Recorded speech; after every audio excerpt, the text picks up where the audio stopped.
The date was May 29, 1944.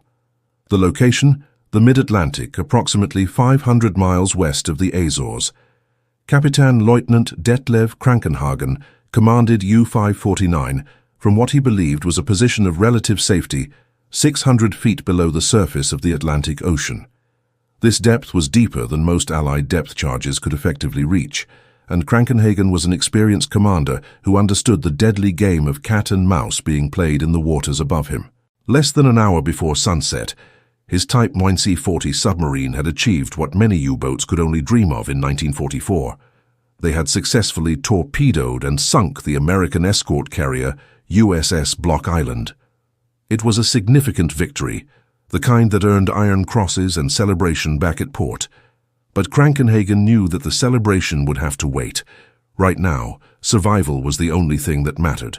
The hunter had become the hunted. Through the hydrophones, sophisticated listening devices that allowed submarines to hear underwater sounds, Krankenhagen and his crew listened intently to the sounds filtering down from above. The distinctive noise of propeller screws cutting through water was unmistakable. American destroyer escorts were searching for them, and the sound was methodical, persistent, professional. These weren't inexperienced convoy escorts fumbling around in the dark. These were trained submarine hunters who knew their business. But Krankenhagen wasn't worried. Not yet, anyway. He and his crew had survived attacks like this before. In fact, by 1944, German U-boat commanders had accumulated 3 years of brutal, hard-won experience fighting in the Atlantic. They had learned through trial, error, and the sacrifice of thousands of their comrades exactly how to survive Allied anti-submarine attacks. The tactics were well established, practiced, and proven effective. The standard procedure was almost routine by this point. When depth charges began falling, you followed a precise protocol. Drop to maximum depth. Go completely silent, shutting down all unnecessary systems and ordering the crew to remain motionless. Wait for the attacking escorts to lose sonar contact in what was known as the blind spot, a technical limitation that existed directly beneath the enemy's hull. When the escorts passed overhead and dropped their charges, you made a sharp course change during those precious seconds when they couldn't see you. Then you endured the concussive blasts that might crack pressure gauges and shatter light bulbs, but rarely penetrated the pressure hull itself at this depth. Krankenhagen had done this dance before. He would do it again today. He would survive, as he always had, through skill, discipline, and knowledge of his enemy's limitations. But what Krankenhagen could not know, what no German commander fully understood in May of 1944, was that the fundamental rules of this deadly game had changed. The technological landscape of anti-submarine warfare had shifted beneath them like tectonic plates, and German submariners were sailing into combat with tactical knowledge that had become dangerously obsolete. Above the surface, the destroyer escort USS Eugene E. Elmore maintained perfect sonar contact with U-549 despite the submarine's depth. Her Type 144 sonar system represented a significant advancement over earlier models. Under ideal conditions, and these conditions were nearly perfect, it could detect submarines at ranges up to 3,000 yards. More importantly, it could maintain that contact at depths that would have created blind spots for earlier sonar systems. But the sonar wasn't the real problem that Krankenhagen faced, though he didn't know it yet. Mounted on the Elmore's forward deck sat a weapon system that German naval intelligence had only begun to catalogue and understand. Its name was almost ridiculous, the Hedgehog anti-submarine mortar. But despite its peculiar name, this weapon represented a revolutionary advancement in anti-submarine warfare technology, one that would prove absolutely devastating to U-boats. At approximately 2100 hours, as the sun set over the Atlantic, Lieutenant Commander G.L. Conklin ordered his first attack run. What happened next occurred with shocking speed. 24 projectiles launched forward in rapid succession. The entire salvo was discharged in under 2 seconds, a remarkable firing rate that caught many submarine commanders off guard. Each bomb was 7 inches in diameter, weighed 65 pounds, and carried 35 pounds of Torpex explosive, a compound approximately 50% more powerful than the TNT used in conventional depth charges. The projectiles arced through the darkening sky and splashed into the Atlantic in a carefully calculated circular pattern approximately 200 yards ahead of the Elmore's bow. Then they began to sink, dropping at a rate of 23.5 feet per second. At U-549's depth of 600 feet, they would arrive in approximately half a minute. But here was the crucial difference, the innovation that made the Hedgehog so deadly. Unlike depth charges, which exploded at preset depths whether they hit anything or not, these bombs only detonated on contact. If they missed, they simply sank silently to the ocean floor without exploding. The first salvo missed. 24 projectiles sank past the submarine and disappeared into the darkness below, hitting nothing but mud and sand on the ocean floor. Inside U-549, Krankenhagen likely breathed a sigh of relief. He had dodged the attack, just as his training and experience had taught him. The Americans had fired and missed. Now they would have to reacquire sonar contact, reload their weapons and try again. He had time to maneuver, time to escape. But the Elmore maintained perfect sonar contact. There was no blind spot, no period of uncertainty, no window for escape. The destroyer escort turned for a second pass. The crew reloaded the Hedgehog in approximately 3 minutes, an impressively fast turnaround time. Another 24 projectiles launched forward. 30 seconds after they entered the water, the sonar operators aboard the Elmore heard 3 distinct underwater explosions echoing through their equipment, 3 direct hits on U-549's pressure hull. Inside the submarine, the crew experienced something that few people can truly imagine and survive to describe. The 35-pound Torpex charges exploded directly against the hull with devastating force. The contact detonation meant there was no water cushion to dissipate the explosive energy. The full force of the blast hammered into the steel pressure hull at point-blank range. What happened next depended on where exactly those 3 projectiles struck, but regardless of the specific location, the outcome was inevitable. 4 minutes after the sonar operators detected the 3 explosions, they heard a different sound. It was described in the official report as a heavy, crushing explosion. This wasn't the sharp crack of a bomb detonating. This was the sound of catastrophic structural failure. U-549 had imploded as she sank past her crush depth. The entire pressure hull collapsed inward in a fraction of a second under millions of pounds of pressure.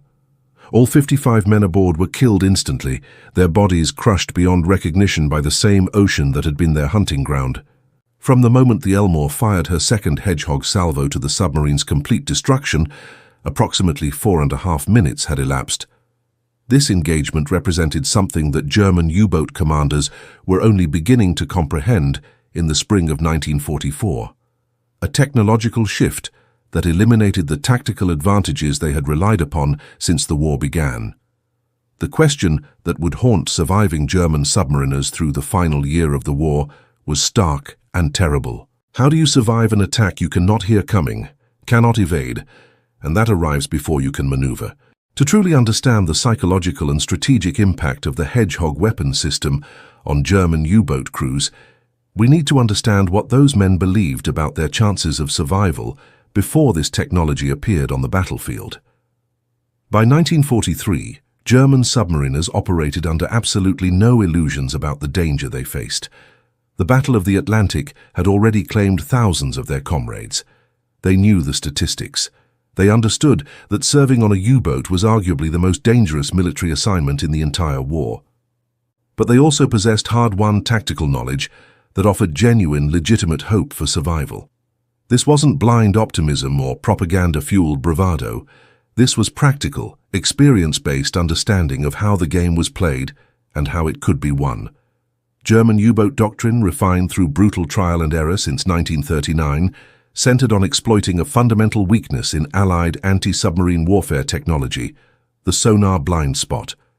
British ASDIC and American sonar systems worked on a relatively simple principle. They transmitted sound pulses into the water. When those pulses hit a solid object, like a submarine, they bounced back as echoes. By measuring the time between transmission and echo return, operators could calculate the distance to the target. By tracking the bearing of the returning echo, they could determine direction. The technology worked reasonably well at medium ranges, typically between 500 and 2,500 yards, depending on water conditions. This allowed escort vessels to detect submarines and track their movements with sufficient accuracy to organize attacks. But the physics of underwater sound detection created a critical vulnerability at close range, and German commanders had learned to exploit this weakness with practiced, almost scientific precision. As an escort vessel closed on a submarine to attack, the time between the transmitted pulse and returning echo shortened progressively. This was simple physics. The closer you got, the faster the echo came back. Eventually, at ranges typically under 200 yards, the outgoing pulse and returning echo merged into what operators called an instantaneous echo. The timing became so compressed that the equipment couldn't distinguish between transmission and return. At precisely the moment when accurate weapon placement mattered most, when the escort was close enough to drop depth charges that might actually hit the target, the submarine effectively vanished from sonar. Think about the tactical implications of this for a moment. Imagine hunting an enemy you can see from far away, but who becomes invisible the moment you get close enough to strike. This wasn't a minor inconvenience. This was a fundamental flaw in the entire Allied anti-submarine warfare system, and German commanders had figured out exactly how to turn it into a survival advantage. The blind spot extended directly beneath the attacking ship, creating a zone where the submarine could maneuver completely undetected. German commanders learned to exploit this weakness with practiced precision that bordered on art. Here's how the tactic worked in practice. As the escort vessel approached and then passed overhead to drop depth charges, the U-boat commander would execute sharp changes in direction and speed during those critical seconds of blindness. The escort, temporarily unable to see the submarine, had to drop its charges based on the submarine's last known position. But that position might be 50 or 100 yards away from where the submarine had actually maneuvered during those precious seconds. Depth charges themselves imposed further limitations that worked strongly in the submarine's favor, and German commanders understood these limitations intimately. The Mark VI and Mark VII depth charges used by Allied forces through 1943 sank at approximately 8 to 9 feet per second. For a submarine at 300 feet depth, not even approaching the maximum diving depth of most U-boats, the charges required over 30 seconds to reach attack depth after entering the water. 30 seconds doesn't sound like much, but in tactical terms it was an eternity. During that half minute, while the escort remained blind and the charges slowly descended through the water column, the submarine's captain could order changes in depth, speed, and heading. A submarine traveling at even modest speed could move substantial distances during those 30 seconds, putting itself well outside the lethal radius of the falling depth charges. The explosives in depth charges detonated at preset depths using hydrostatic fuses, simple mechanical devices that triggered at specific water pressures. Critically, these charges exploded regardless of whether they were near the target or not. They didn't have any kind of proximity fuse or contact detonator. They simply went off when they reached the preset depth. This created massive underwater explosions that temporarily disrupted sonar performance, not just for the attacking ship, but for any other escorts in the vicinity. The turbulence and noise from these explosions could persist for 15 minutes or longer, during which time the submarine might escape entirely, running silent at a different depth and heading than the escorts expected. When you consider all these factors together, the sonar blind spot, the slow sink rate of depth charges, the long descent time, the preset fuses, and the sonar disruption from explosions, you can understand why German submariners felt they had a fighting chance. Yes, it was dangerous. Yes, many of their comrades had died, but survival wasn't simply a matter of luck. Skill mattered. Knowledge mattered. Tactical excellence could keep you alive. German submarine construction emphasized structural strength specifically to survive depth charge attacks. The pressure hull of a Type 7C U-boat, the most common variant used throughout the war, could theoretically withstand pressures at depths approaching 750 feet, though captains rarely pushed their boats to absolute crush depth limits except in the most desperate circumstances. More importantly for day-to-day survival, the hull could absorb substantial shock damage from depth charges exploding nearby without catastrophic failure. The steel was thick, the construction was robust, and the engineering was excellent. Multiple charges had to detonate within 10 to 20 feet of the hull to inflict truly fatal damage. Near misses, even quite close ones, might cause leaks, crack instruments, shatter lights, and terrify the crew, but they wouldn't necessarily sink the boat. Statistics validated this relative survivability in stark numerical terms. British records documented that during the entire course of World War II, out of 5,174 depth charge attacks conducted against German U-boats, only 85 resulted in confirmed U-boat kills. That's a success ratio of approximately 1 in 60 attacks. Think about what that means. An escort could locate a submarine, maintain contact, execute a textbook perfect attack with proper depth settings and accurate placement, and still have only about a 1.6% chance of actually sinking the target. Many U-boats survived hundreds of depth charges during their operational careers. There are documented cases that seem almost impossible to believe. U-427 famously endured 678 depth charges dropped against it during a single extended attack in April 1945, before finally escaping. U-427's crew survived that engagement. While such extreme cases were certainly exceptional, they reinforced a crucial belief among German submariners. Depth charge attacks, however absolutely terrifying they might be, were survivable if the crew maintained discipline and the captain executed proper evasive tactics. This psychological framework sustained German U-boat crews through their missions. It gave them a conceptual structure that made the work mentally survivable. They accepted that serving on U-boats was extraordinarily dangerous. They knew the overall statistics. By war's end, approximately 28,000 of the 40,000 men who served in U-boats would die, a casualty rate exceeding 70%, higher than virtually any other military service in any nation during the war. But danger and certain death were not identical concepts, and that distinction mattered profoundly to the men making these voyages. If you were skilled, if you were well-trained, if you had an experienced captain who knew his boat and understood the enemy's weapons and their limitations, you had a genuine chance of survival. You could make it home. Many men had done so repeatedly, completing multiple patrols and returning to port with stories of close calls and successful evasions.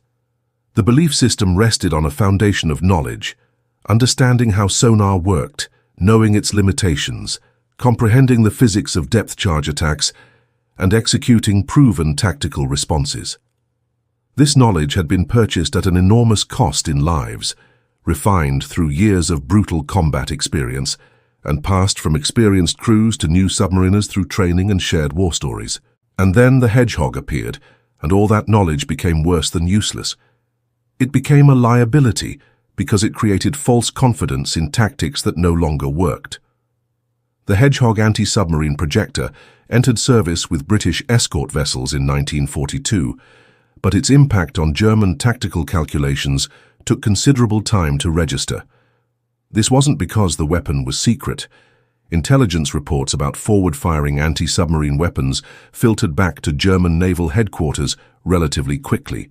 But understanding that a new weapon exists and comprehending its full tactical implications are two entirely different things.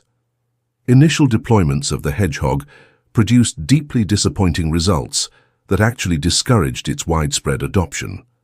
Success rates hovered around 5%, barely exceeding those achieved by conventional depth charges.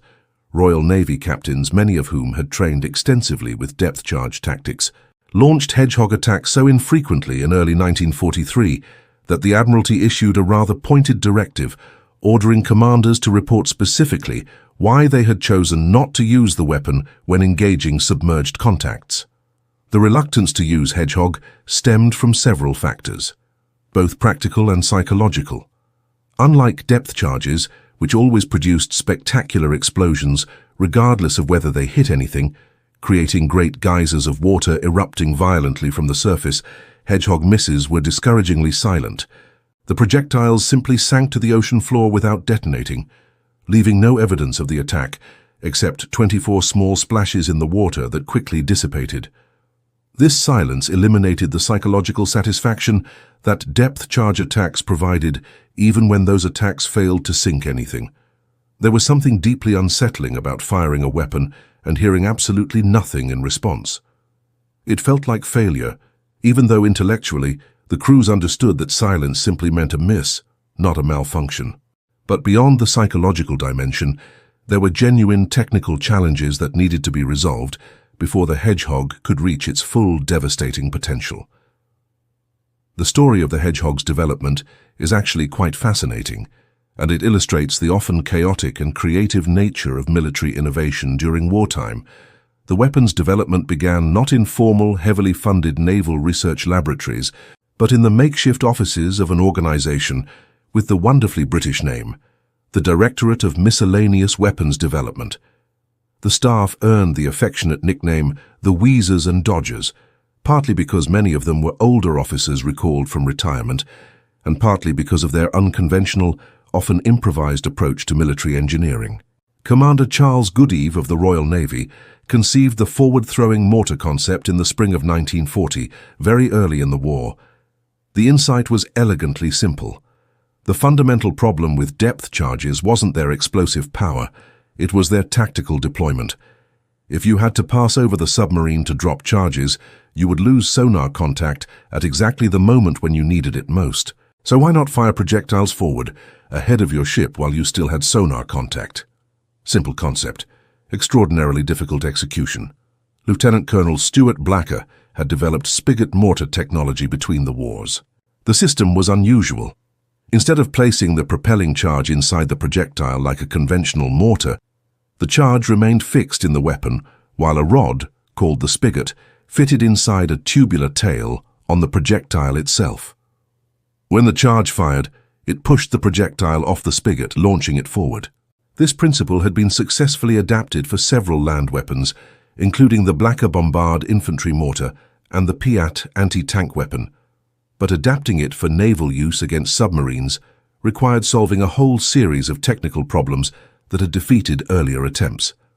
The Fairley mortar, tested aboard HMS Whitehall in 1941, represented the first serious attempt at creating a forward-firing anti-submarine weapon.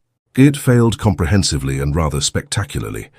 The projectiles used an iron nose that severely limited the explosive payload to just 20 pounds. The fuse was mounted in the tail, which created all sorts of problems. The range was inadequate, the accuracy was poor, and even if a projectile managed to hit a submarine, the explosive charge was insufficient to reliably penetrate a U-boat's pressure hull. Goodeve's team went back to the drawing board and redesigned virtually everything from scratch.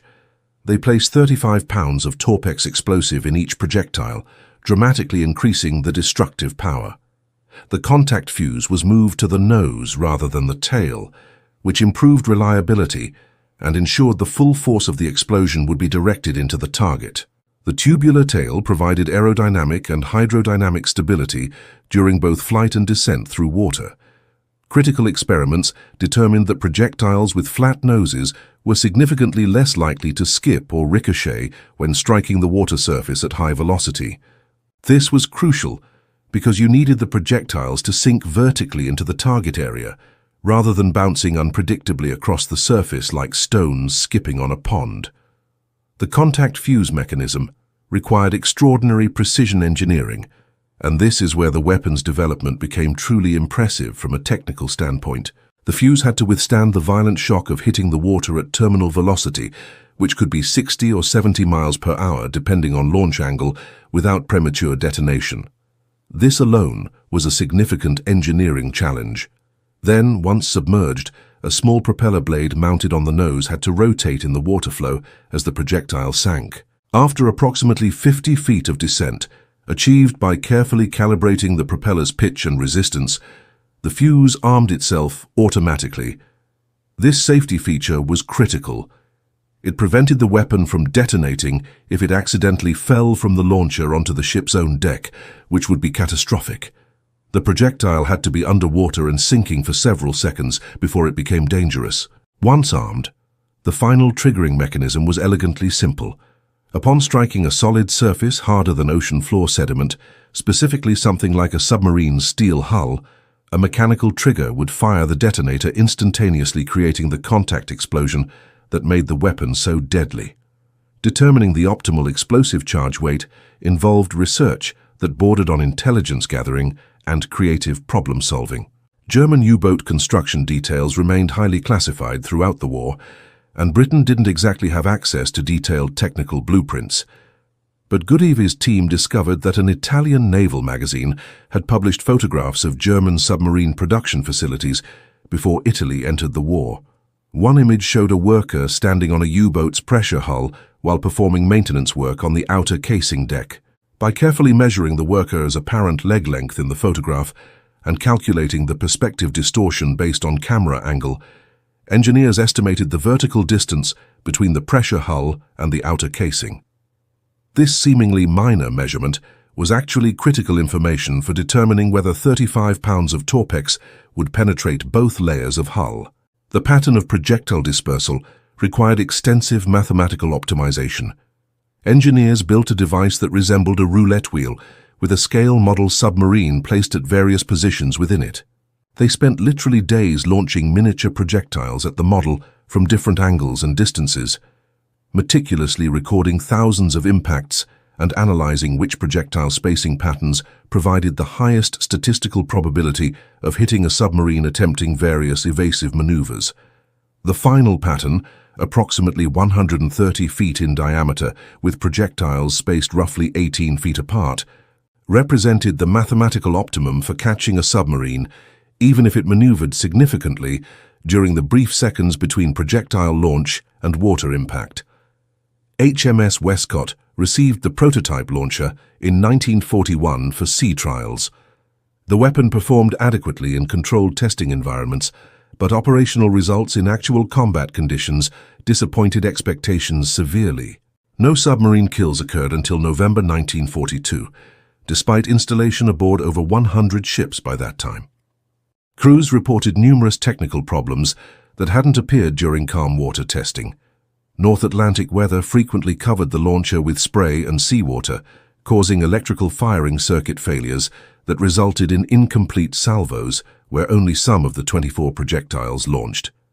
In heavy seas, maintaining accurate aim proved extraordinarily difficult because the entire launcher was fixed to the ship's deck and couldn't compensate for the vessel's rolling and pitching. The transformation in Hedgehog effectiveness came through a combination of improved technology, better training, and operational experience. By late 1943 and into 1944, several crucial developments coincided to make the weapon truly devastating. First, Royal Navy leadership responded to disappointing results with characteristically determined British pragmatism. In early 1943, technical officers from the Directorate of Miscellaneous Weapons Development travelled to Londonderry, where most Atlantic escort vessels based their operations, and conducted comprehensive retraining programs, going ship by ship through the fleet. The training emphasized several critical points that crews had fundamentally misunderstood. The silence of a missed attack was actually a tactical advantage, not a deficiency. Depth charge explosions obscured sonar returns for 15 minutes or longer, forcing escorts to essentially start over and reacquire the submarine from scratch. Hedgehog's silence meant continuous sonar tracking throughout multiple attack runs, dramatically increasing the probability that subsequent salvos would strike the target. The circular dispersal pattern was specifically designed to account for submarine evasion during the projectile's descent time. Crews needed to aim at where the submarine was at the moment of firing, not attempt to predict its future position. The pattern itself would catch the submarine even if it maneuvered. Any explosion indicated a direct hit and almost certainly meant a kill. This was fundamentally different from depth charges, which might explode very close to a submarine without inflicting fatal damage.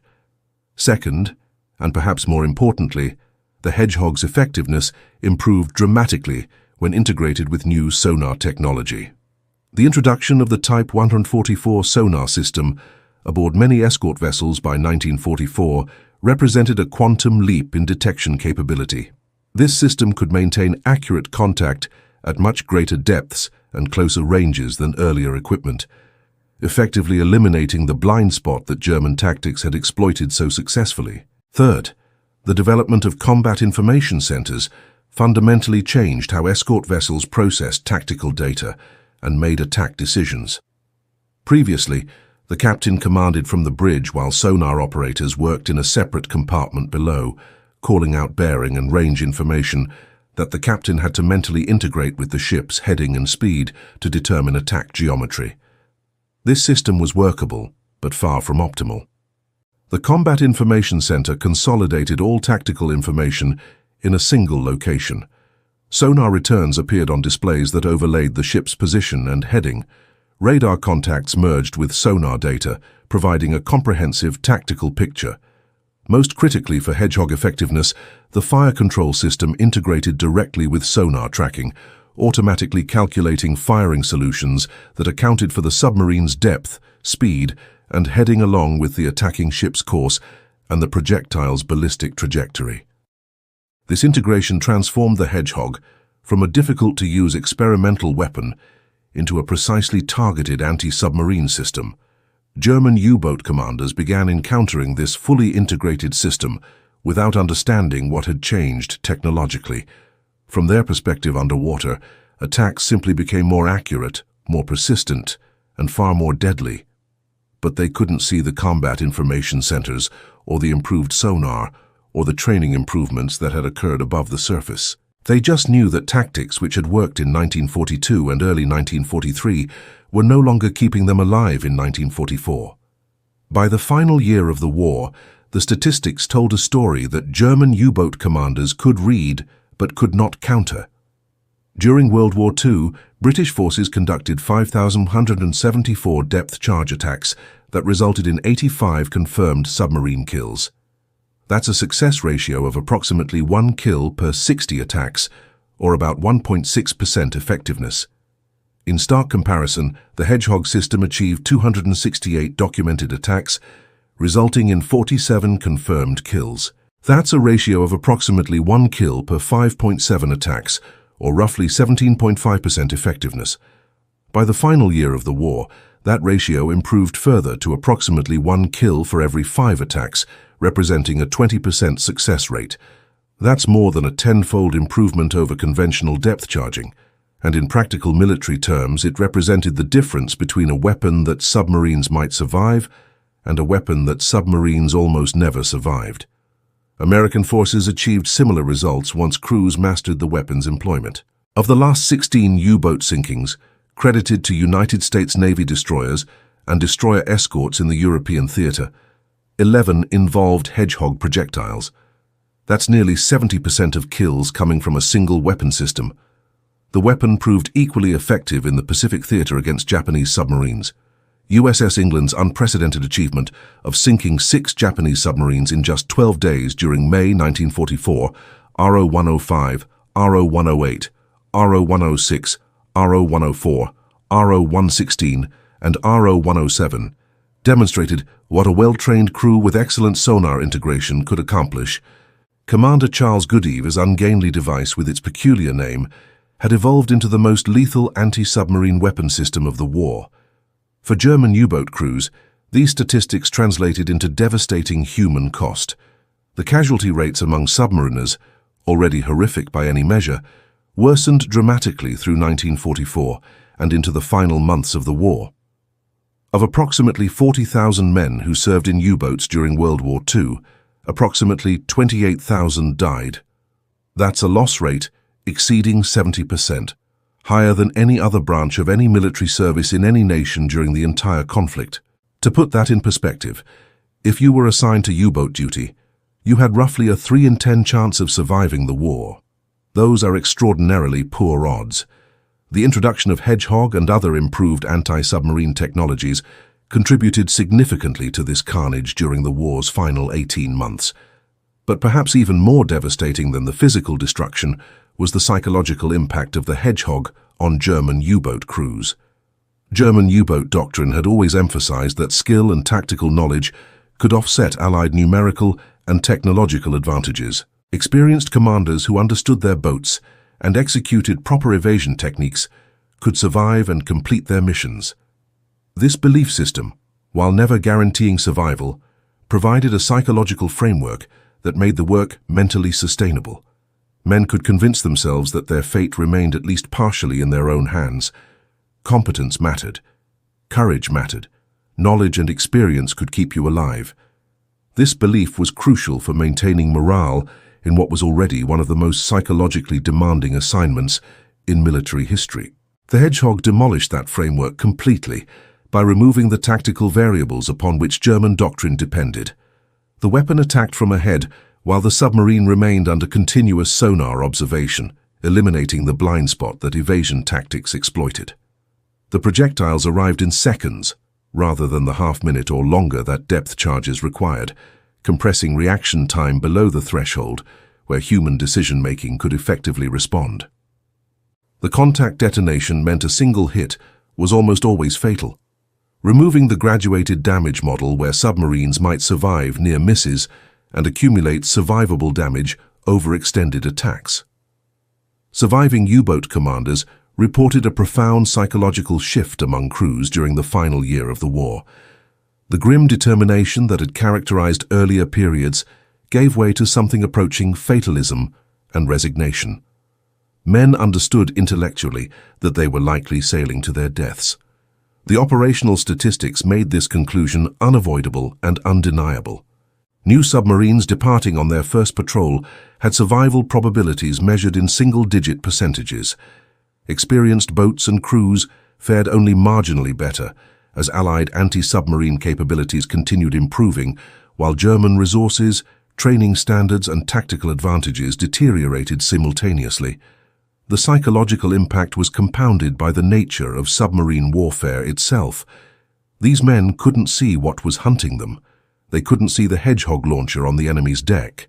They couldn't see the Combat Information Center, where officers tracked them with unprecedented accuracy. They couldn't see the improved sonar systems that eliminated the blind spots their tactics depended upon. All they knew was that the tactics which had saved their predecessors in 1941 and 1942 no longer worked in 1944 and 1945. They were dying at unprecedented rates, and there was nothing they could do about it. Operation Teardrop in April and May 1945 demonstrated the full terrifying integration of Allied anti-submarine capabilities against a concentrated German submarine threat, and it showcased just how completely the tactical balance had shifted.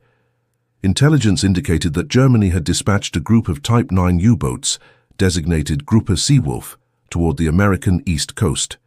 There were fears, later proven unfounded, that these submarines might be carrying V-2 rocket components or other advanced weapons for attacks on American cities. The threat prompted the United States Navy to organize two massive barrier forces, specifically to intercept and destroy these submarines before they could reach American waters. The first barrier force included 20 destroyer escorts, divided between northern and southern groups, each supported by an escort carrier providing air cover. The second barrier force consisted of 2 more escort carriers and 22 additional destroyer escorts. These forces established patrol lines across the mid-Atlantic, positioned based on intelligence gathered from decrypted German naval communications. The Germans remained completely unaware that their Enigma codes had been comprehensively broken. They continued transmitting detailed operational orders that Allied codebreakers were reading almost as quickly as the intended German recipients. It was like playing poker against opponents who could see your cards, and the German submariners had no idea how badly the game was rigged against them. U-1235 became the first casualty. Just before midnight on April 15th, USS Stanton detected the submarine on radar as it attempted to transit the barrier on the surface, probably trying to charge batteries. Stanton immediately attacked with Hedgehog, but the submarine crash-dived and initially escaped the attack. Assisted by USS Frost, Stanton regained sonar contact and prosecuted the submarine relentlessly over the following hours. They made 3 additional Hedgehog attacks. The third attack at approximately midnight on April 16th struck home. U-1235 sank with the loss of her entire crew of 56 men. 40 minutes later, and only 1.5 nautical miles from U-1235's last position, USS Frost detected another submarine on radar. This was U-880, which had apparently been close enough to hear the destruction of U-1235 and was perhaps trying to investigate or assist. The submarine submerged immediately after being illuminated by searchlight and struck in the conning tower by small-caliber gunfire from Frost's deck weapons.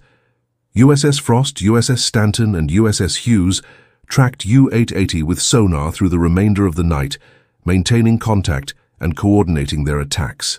Multiple Hedgehog attacks followed over the next several hours. Stanton finally sank the submarine at approximately 4 in the morning with no survivors from her crew of 52 men. Both submarines suffered massive secondary explosions when struck by Hedgehog projectiles. Explosions far larger than 35 pounds of Torpex should have produced on its own. This raised immediate fears among American commanders that the submarines were indeed carrying V-2 rockets or other advanced explosive weapons, motivating intensified efforts to destroy the remaining U-boats before they could approach any closer to American territory. Intelligence officers later determined that neither submarine was carrying such weapons. The massive secondary explosions likely resulted from the Hedgehog strikes detonating the submarine's own torpedo warheads, which each contained several hundred pounds of high explosive, or rupturing compressed air flasks that then exploded with tremendous force. USS Neil A. Scott and USS Carter sank U-518 just before midnight on April 22nd using coordinated Hedgehog attacks. No one from the crew of 55 survived. On April 24th, USS Flaherty severely damaged U-546 with a Hedgehog salvo after nearly 10 hours of continuous hunting. The submarine, critically damaged and unable to remain submerged, was forced to surface. She was then engaged by Flaherty and 3 other destroyer escorts with deck guns until she sank. Captain Lieutenant Paul Just and 32 crewmen survived and were taken prisoner. Some of these prisoners were harshly treated during interrogation, a violation of the Geneva Conventions, as American intelligence officers attempted to determine whether the U-boats had been carrying weapons intended for attacks on American cities. The fear that German submarines might launch V-2 rockets or other advanced weapons against New York, Boston, or Washington had created genuine panic in some quarters, though this fear proved completely unfounded. The pattern was unmistakable to anyone analyzing the results. U-boats that would likely have survived or escaped from conventional depth charge attacks were being destroyed rapidly and efficiently once Hedgehog-equipped escorts established sonar contact. Perhaps no single incident better illustrates the complete futility of German U-boat operations in the final weeks of the war than the last patrol of U-853. Captain Lieutenant Helmut Sommer commanded U-853 during a patrol off the American East Coast in May 1945, literally during the final days of the European War. Sommer had survived an earlier patrol in 1944, where British aircraft had attacked his submarine near the surface. He had brought his boat home then, damaged but intact, and his crew had survived. His second patrol would demonstrate just how completely the tactical equation had shifted in the intervening year. On May 5, 1945, Grand Admiral Karl Dönitz transmitted orders to all U-boats directing them to cease offensive operations immediately. Germany's surrender was imminent, and Dönitz, who had succeeded Hitler as head of state after Hitler's suicide, was attempting to negotiate surrender terms. The U-boat fleet was ordered to surface, fly black flags of surrender, and proceed to designated Allied ports.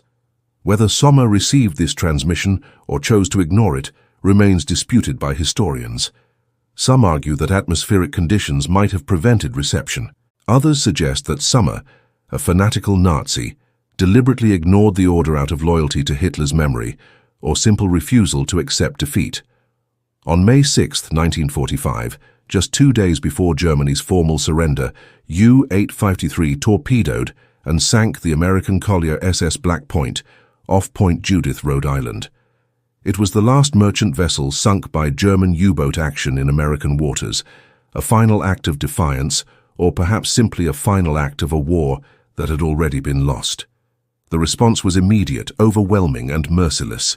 American destroyer escorts USS Atherton and USS Moberly, along with several other vessels, converged on the attack location within hours.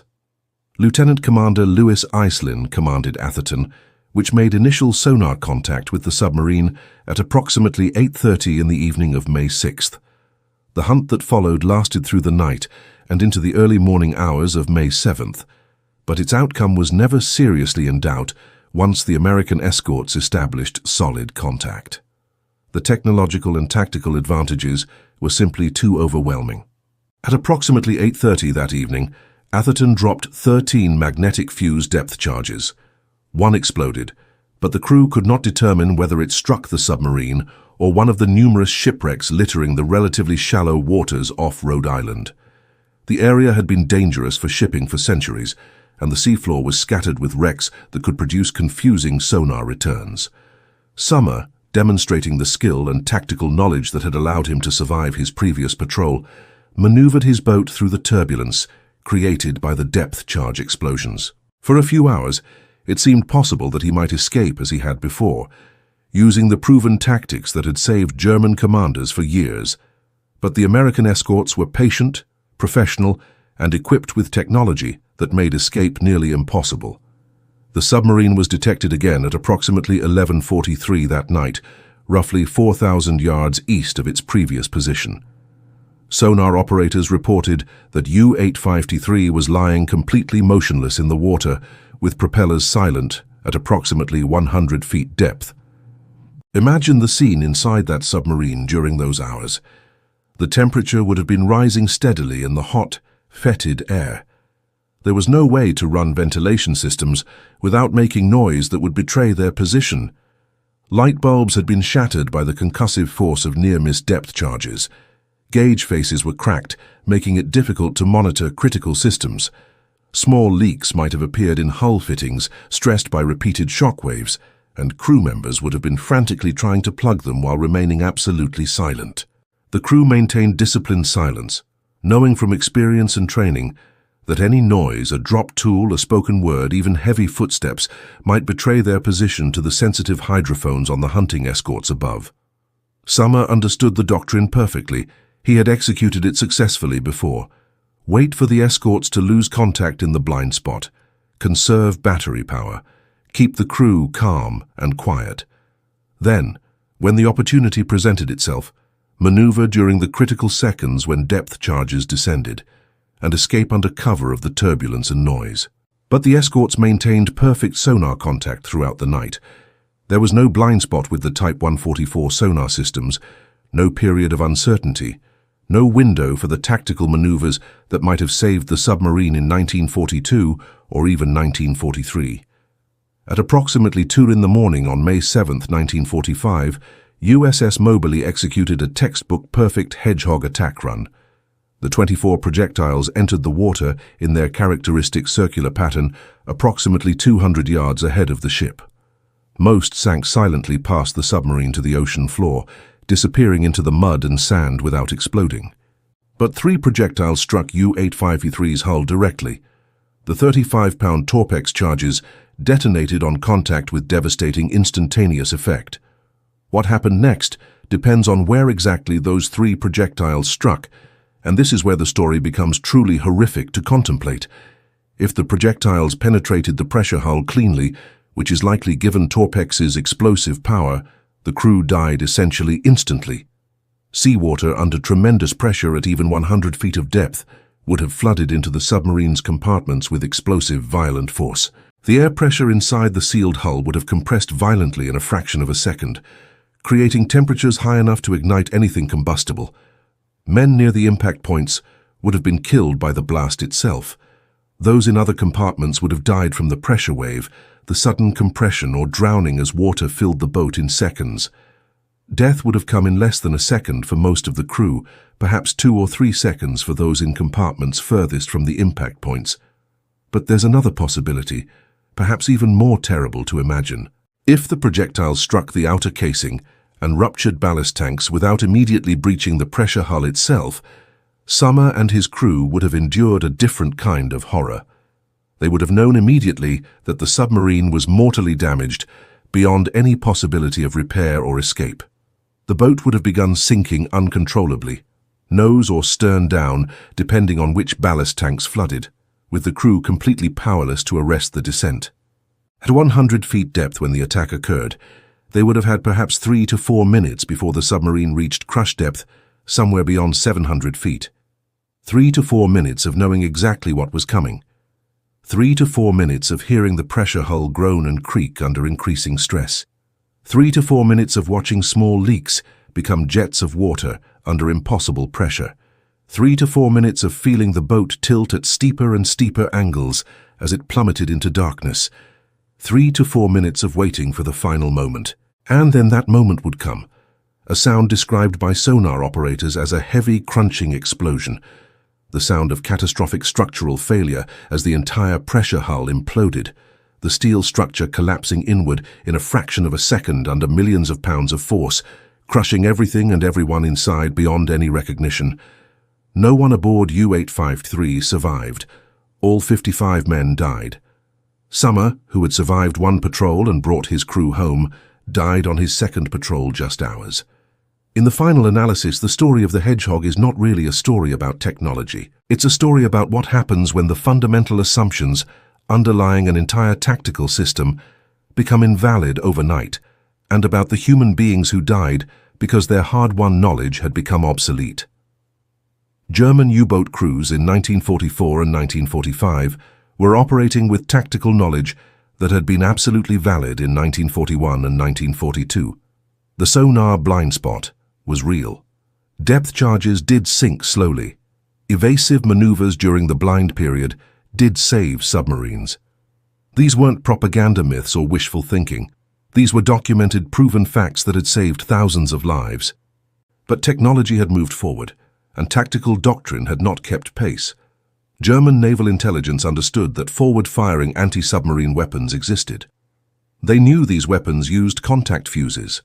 But the full tactical picture, how the Hedgehog integrated with improved sonar systems, how forward-firing eliminated blind time, how the rapid sink rate compressed reaction time to mere seconds, how combat information centers allowed unprecedented coordination and accuracy, this comprehensive understanding came too slowly to affect German tactics or training in any meaningful way. By the time German Submarine Command fully grasped the implications of what they faced, Germany's submarine force had already been decimated beyond any possibility of recovery. The strategic outcome of the Battle of the Atlantic had already been decided. The U-boat force that had nearly strangled Britain into submission in 1941 and 1942 had been systematically destroyed through a combination of improved technology, better tactics, broken codes, and overwhelming Allied industrial production. The psychological dimension of this technological shift deserves particular emphasis because it's often overlooked in purely technical military histories. German U-boat doctrine had always emphasized agency and skill. You could survive if you were good enough, smart enough, disciplined enough. Your fate was not entirely in the hands of chance or luck. Competence mattered. This belief system was psychologically crucial for men undertaking what was statistically the most dangerous military assignment of the entire war. The Hedgehog, combined with improved sonar and integrated combat information systems, demolished this framework entirely. It removed the tactical variables that German doctrine depended upon. The blind spot disappeared. The reaction time compressed below human response thresholds. The contact detonation made any hit automatically fatal.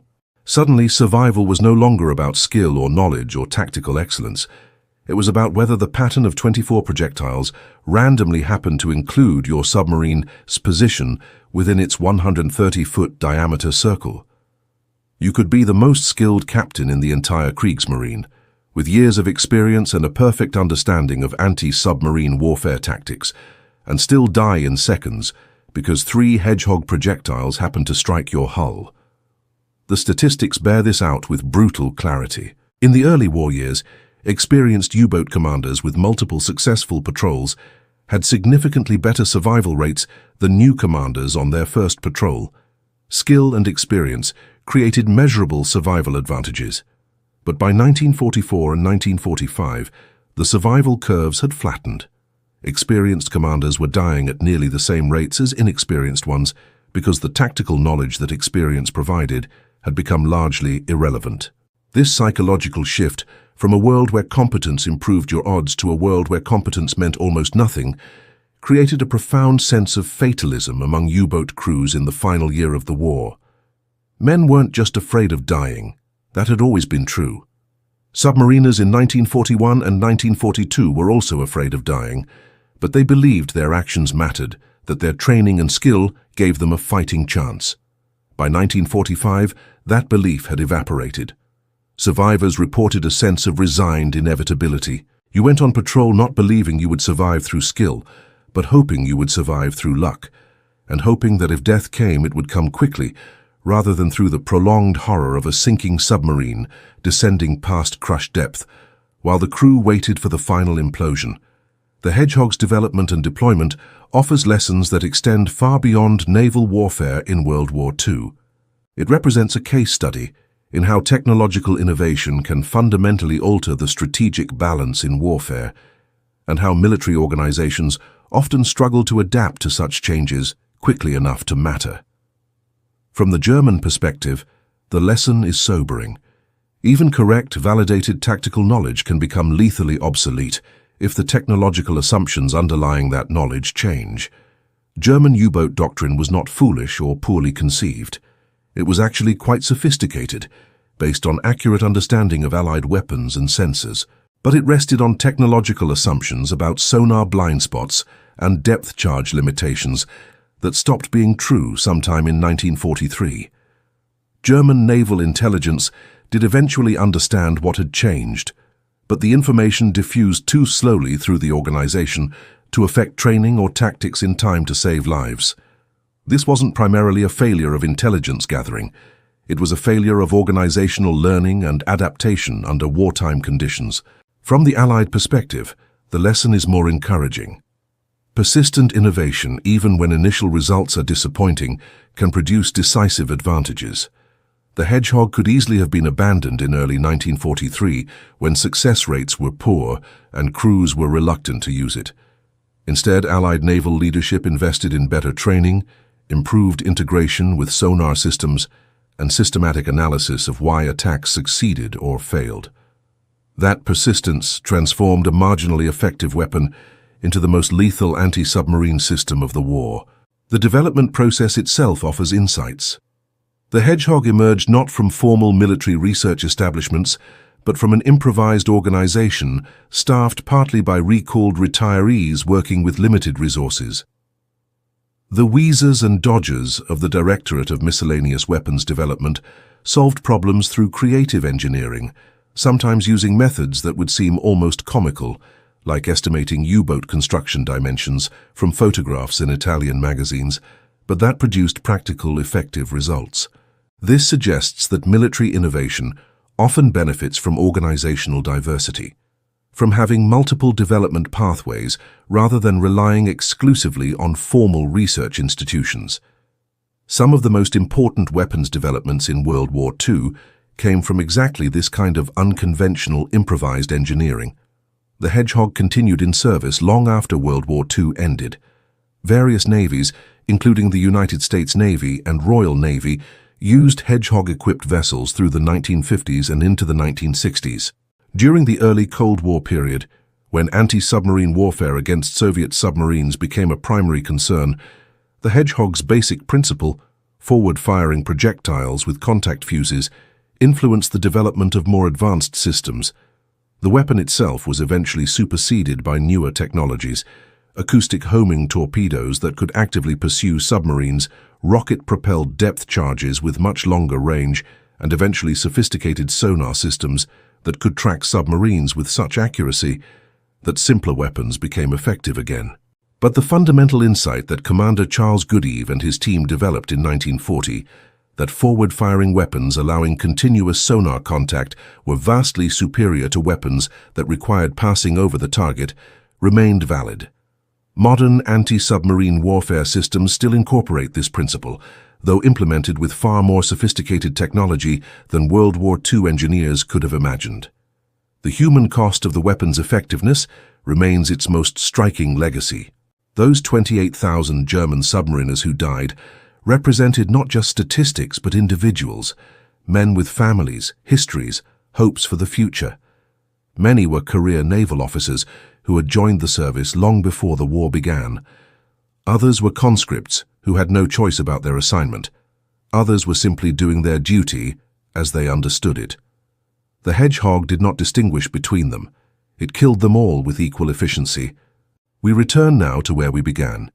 To Kapitän-Leutnant Detlev Krankenhagen on May 29, 1944, commanding U-549 from 600 feet below the surface, confident in his knowledge of how to survive anti-submarine attacks, unaware that all his tactical expertise had become obsolete.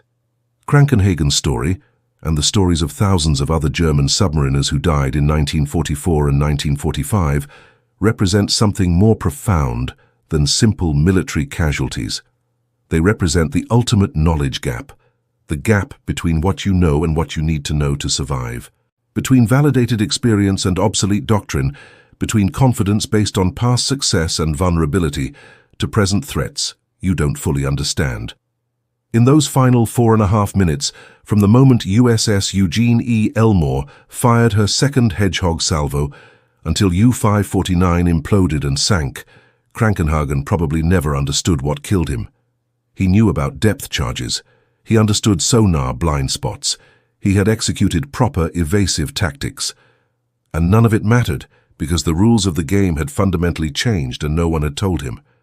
That, perhaps more than the physical destruction of submarines and the death of crews, is the truly haunting legacy of the Hedgehog. The knowledge that thousands of skilled, courageous men died not because they made mistakes or failed to execute their training, but because their knowledge had become obsolete and they didn't know it. In warfare, as in life, the most dangerous knowledge gaps are the ones you don't know exist. The Germans didn't know that sonar technology had advanced to eliminate the blind spot they depended on. They didn't know about combat information centers that integrated all tactical data in real time. They didn't know that Hedgehog projectiles sank 3 times faster than depth charges, compressing reaction time below the threshold where evasive maneuvers could save you. And by the time they learned these things, it was far too late to matter. The lesson extends beyond military history. In any competitive environment, whether warfare, business, technology, or any other field where the landscape changes rapidly, the most dangerous position is not knowing what you don't know. Having confidence in knowledge that has become obsolete is often more dangerous than having no knowledge at all, because it creates a false sense of security that prevents you from seeking new information or adapting to changed conditions. The German U-boat service learned this lesson at a cost of 28,000 lives. The Hedgehog taught it to them, one submarine at a time, in the cold, dark waters of the Atlantic Ocean, 600 feet below the surface, in those final seconds when experienced commanders executed perfect evasive tactics and died anyway, never quite understanding why the old methods no longer worked. This is the story of the Hedgehog, not just a weapon, but a reminder that in rapidly changing environments, yesterday's expertise can become today's vulnerability, and the knowledge that once saved lives can become the very thing that kills you when the world changes and you do not realize it.